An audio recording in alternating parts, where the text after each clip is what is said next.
ओम शांति। 13 फरवरी 2025 के ईश्वरीय महावाक्य। पहले सुनते हैं आज की मुरली से होमवर्क। बाबा ने कहा, बाप जो है जैसा है उसे यथार्थ रीति जानकर याद करना, यही मुख्य बात है। मनुष्यों को यह बात बहुत युक्ति से समझानी है।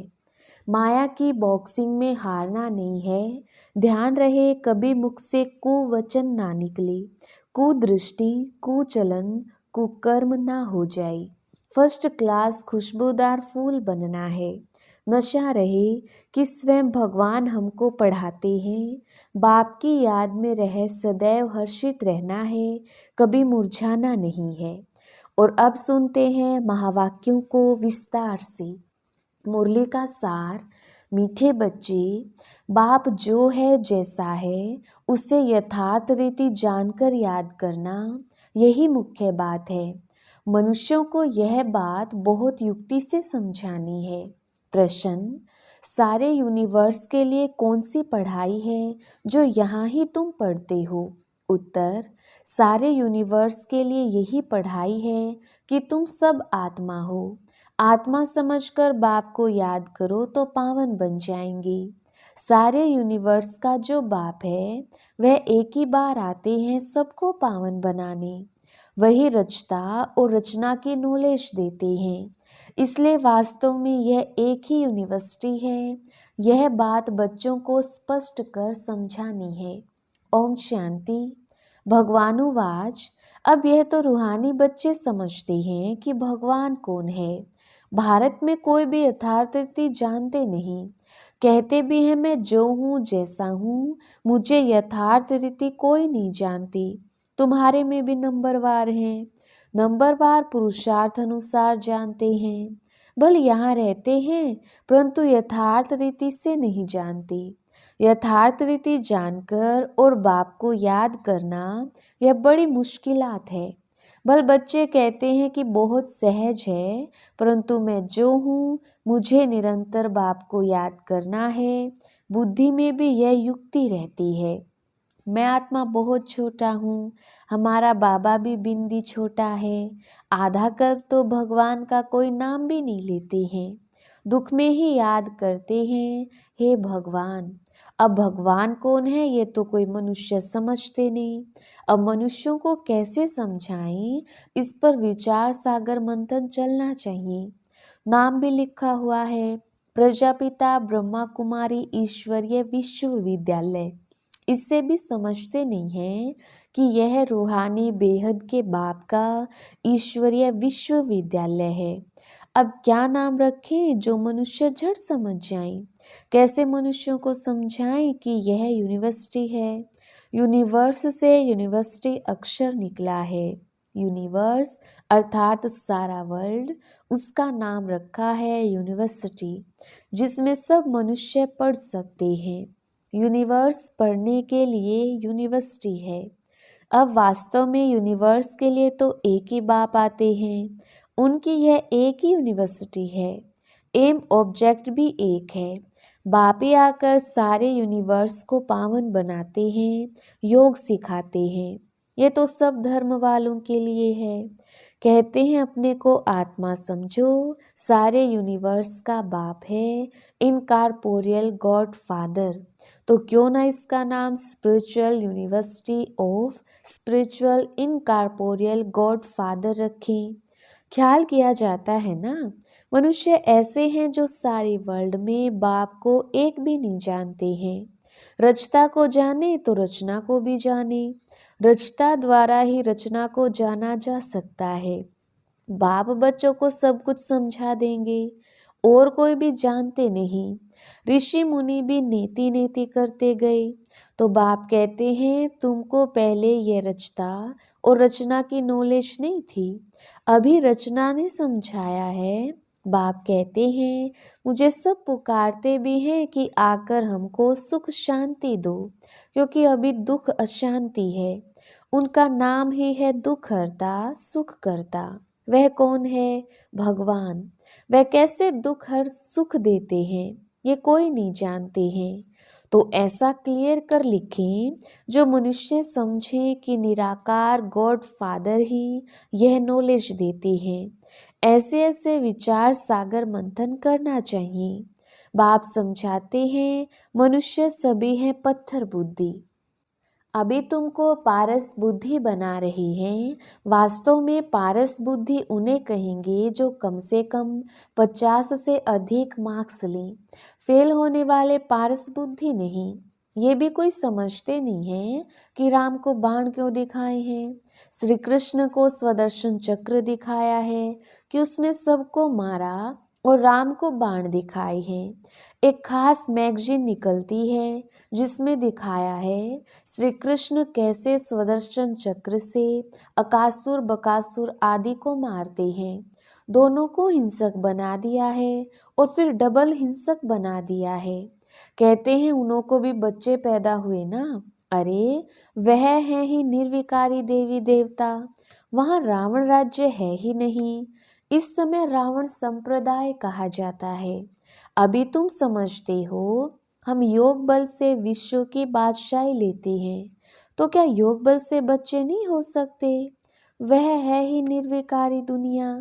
अभी तुम शूद्र से ब्राह्मण बने हो। ऐसा अच्छी रीति समझाना है जो मनुष्य समझे। इनके पास पूरा ज्ञान है। थोड़ा भी इस बात को समझेंगे तो समझा जाएगा यह ब्राह्मण कुल का है। कोई के लिए तो झट समझ जाएंगे यह ब्राह्मण कुल का है नहीं। आते तो अनेक प्रकार के हैं ना। तो तुम spiritual university of spiritual incorporeal God father लिखकर देखो क्या होता है। विचार सागर मंथन कर अक्षर मिलाने होते हैं। इसमें बड़ी युक्ति चाहिए लिखने की जो मनुष्य समझे। यहाँ यह नॉलेज गॉड फादर समझाते हैं अथवा राजयोग सिखलाते हैं। यह अक्षर भी कॉमन है। जीवन मुक्ति डीटी सॉवरेंटी इन सेकंड। ऐसे ऐसे अक्षर हों जो मनुष्यों की बुद्धि में बैठे। ब्रह्मा द्वारा विष्णुपुरी की स्थापना होती है। मन मना भाव का अर्थ है बाप और वर्षे को याद करो। तुम हो ब्रह्मा मुख वंशावली ब्राह्मण कुल भूषण स्वदर्शन चक्रधारी। अब वह तो स्वदर्शन चक्र विष्णु को दिखाते हैं। श्री कृष्ण को भी 4 भुजाएं दिखाते हैं। अब उनको 4 भुजाएं हो कैसे सकती? बाप कितना अच्छी रीति समझाते हैं। बच्चों को बड़ा विशाल बुद्धि पारस बुद्धि बनना है। सत्युग में यथा राजा रानी तथा प्रजा पारस बुद्धि कहेंगे ना। वह है पारस दुनिया। यह है पत्थरों की दुनिया। तुमको यह नॉलेज मिलती है मनुष्य से देवता बनने की। तुम अपना राज्य श्रीमत पर फिर से स्थापन कर रहे हो। बाबा हमको युक्ति बतलाते हैं कि राजा महाराजा कैसे बन सकते हो। तुम्हारी बुद्धि में यह ज्ञान भर जाता है औरों को समझाने के लिए। गोले पर समझाना भी बड़ा सहज है। इस समय जनसंख्या देखो कितनी है। सत्युग में कितने थोड़े होते हैं। संगम तो है ना। ब्राह्मण तो थोड़े होंगे ना। ब्राह्मणों का युग ही छोटा है। ब्राह्मणों के बाद हैं देवताएं। फिर वृद्धि को पाते हैं। बाजोली होती है ना। तो सीढ़ी के चित्र के साथ विराट रूप भी होगा तो समझाने में क्लियर होगा।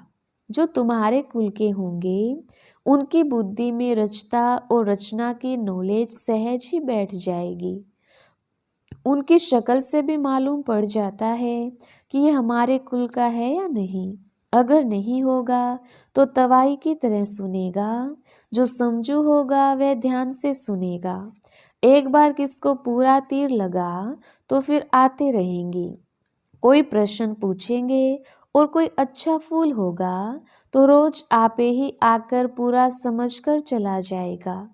चित्रों से तो कोई भी समझ सकती है। यह तो बरोबर देवी देवता धर्म की स्थापना बाप कर रही है। कोई ना पूछते भी आपे ही समझते रहेंगे। कोई तो बहुत पूछते रहेंगे समझेंगे कुछ भी नहीं। फिर समझाना होता है हंगामा तो करना नहीं है। फिर कहेंगे ईश्वर तुम्हारी रक्षा भी नहीं करते हैं। अब वह रक्षा क्या करते हैं सो तो तुम जानते हो। कर्मों का हिसाब किताब तो हर एक को अपना चुकतुक करना है। ऐसे बहुत हैं। तबीयत खराब होती है तो कहते हैं रक्षा करो। बाप कहते हैं हम तो आते हैं पतितों को पावन बनाने। वह धंधा तुम भी सीखो। बाप 5 विकारों पर जीत पहनाते हैं तो और ही जोर से वह सामना करेंगे। विकार का तूफान बहुत जोर से आता है। बाप तो कहते हैं बाप का बनने से ये सब बीमारियां उथल खाएंगी, तूफान जोर से आएंगे, पूरी बॉक्सिंग है। अच्छे अच्छे पहलवानों को भी हरा लेते हैं। कहते हैं ना चाहते भी कुदृष्टि हो जाती है, रजिस्टर खराब हो जाएगा। कुदृष्टि वाले से बात नहीं करनी चाहिए। बाबा सभी सेंटर्स के बच्चों को समझा रहे हैं कि कुदृष्टि वाले बहुत ढेर हैं। नाम लेने से और ही ट्रेटर बन जाएंगे। अपनी सत्यानाश करने वाले उल्टे काम करने लग पड़ते हैं। काम विकार नाक से पकड़ लेता है, माया छोड़ती नहीं है। कुकर्म, कुदृष्टि, कुवचन निकल पड़ते हैं, कुचलन हो पड़ती है। इसलिए बहुत बहुत सावधान रहना है। तुम बच्चे जब प्रदर्शनी आदि करते हो तो ऐसी युक्ति रचो जो कोई भी सहज समझ सके। यह गीता ज्ञान स्वयं बाप पढ़ा रहे हैं। इसमें कोई शास्त्र आदि की बात नहीं है, ये तो पढ़ाई है। किताब गीता तो यहाँ है नहीं। बाप पढ़ाते हैं, किताब थोड़ी हाथ में उठाते हैं। फिर ये गीता नाम कहाँ से आया? ये सब धर्म शास्त्र बनते ही बाद में हैं। कितने अनेक मठ पंथ हैं, सबके अपने अपने शास्त्र हैं। टाल डाल जो भी हैं, छोटे छोटे मठ पंथ, उनके भी शास्त्र आदि अपने अपने हैं। तो वह हो गए सब बाल बच्चे, उनसे तो मुक्ति मिल ना सके। सर्व शास्त्रमयी शिरोमणि गीता गाई हुई है। गीता का भी ज्ञान सुनाने वाले होंगे ना, तो यह नॉलेज बाप ही आकर देते हैं। कोई भी शास्त्र आदि हाथ में थोड़ी है। मैं भी शास्त्र नहीं पढ़ा हूँ, तुमको भी नहीं पढ़ाते हैं। वह सीखते हैं, सिखलाते हैं। यहाँ शास्त्रों की बात नहीं, बाप है ही नॉलेजफुल। हम तुमको सभी वेदों शास्त्रों का सार बतलाते हैं। मुख्य हैं ही 4 धर्मों के 4 धर्म शास्त्र। ब्राह्मण धर्म का कोई किताब है क्या? कितनी समझने की बातें हैं। ये सब बाप बैठ डिटेल में समझाते हैं। मनुष्य सब पत्थर बुद्धि हैं, तब तो इतने कंगाल बने हैं। देवताएं थे गोल्डन एज में, वहाँ सोने के महल बनते थे, सोने की खानियाँ थी। अभी तो सच्चा सोना है नहीं, सारी कहानी भारत पर ही है। तुम देवी देवता पारस बुद्धि थे, विश्व पर राज्य करते थे। अभी स्मृति आई है, हम स्वर्ग के मालिक थे, फिर नर्क के मालिक बने हैं, अब फिर पारस बुद्धि बनते हैं। ये ज्ञान तुम बच्चों की बुद्धि में है, जो फिर औरों को समझाना है। ड्रामानुसार पार्ट चलता रहता है। जो टाइम पास होता है सो एक्यूरेट, फिर भी पुरुषार्थ तो कराएंगे ना। जिन बच्चों को नशा है कि स्वयं भगवान हमको हेवन का मालिक बनाने के लिए पुरुषार्थ कराते हैं, उनकी शक्ल बड़ी फर्स्ट क्लास खुशनुमा रहती है। बाप आते भी हैं बच्चों को पुरुषार्थ कराने, प्रारब्ध के लिए। ये भी तुम जानते हो, दुनिया में थोड़ी कोई जानते हैं। हेवन का मालिक बनाने भगवान पुरुषार्थ कराते हैं तो खुशी होनी चाहिए। शक्ल बड़ी फर्स्ट क्लास खुशनुमा होनी चाहिए। बाप की याद से तुम सदैव हर्षित रहेंगे। बाप को भूलने से ही मुरझाइश आती है। बाप और वर्षे को याद करने से खुशनुमा हो जाती हैं। हर एक की सर्विस से समझा जाता है। बाप को बच्चों की खुशबू तो आती है ना। सपूत बच्चों से खुशबू आती है, कपूत से बदबू आती है। बगीचे में खुशबूदार फूल को ही उठाने के लिए दिल होगी, अक को कौन उठाएंगे? बाप को यथार्थ रीति याद करने से ही विकर्म विनाश होंगे। अच्छा, मीठे मीठे सिकिलदे बच्चों प्रति माता पिता बाप दादा का याद प्यार और गुड मॉर्निंग। रूहानी बाप की रूहानी बच्चों को नमस्ते। हम रूहानी बच्चों की रूहानी बाप दादा को याद प्यार गुड मॉर्निंग और नमस्ते जी। धारणा के लिए मुख्य सार। पहला पॉइंट, माया की बॉक्सिंग में हारना नहीं है। ध्यान रहे कभी मुख से कुवचन ना निकले, कुदृष्टि कुचलन कुकर्म ना हो जाए। दूसरा पॉइंट, फर्स्ट क्लास खुशबूदार फूल बनना है। नशा रहे कि स्वयं भगवान हमको पढ़ाते हैं। बाप की याद में रहे, सदैव हर्षित रहना है, कभी मुरझाना नहीं है। वरदान, चैलेंज और प्रैक्टिकल की समानता द्वारा स्वयं को पापों से सेफ रखने वाले विश्व सेवाधारी भव। विस्तार, आप बच्चे जो चैलेंज करते हो उस चैलेंज और प्रैक्टिकल जीवन में समानता हो, नहीं तो पुण्य आत्मा के बजाय बोझ वाली आत्मा बन जाएंगी। इस पाप और पुण्य की गति को जानकर स्वयं को सेफ रखो, क्योंकि संकल्प में भी किसी भी विकार की कमजोरी, व्यर्थ बोल, व्यर्थ भावना, घृणा व ईर्ष्या की भावना पाप के खाते को बढ़ाती है। इसलिए पुण्य आत्मा भव के वरदान द्वारा स्वयं को सेफ रख विश्व सेवाधारी बनो। संगठित रूप में एक मत एक रस स्थिति का अनुभव कराओ। स्लोगन, पवित्रता की क्षमा चारों ओर जलाओ तो बाप को सहज देख सकेंगे।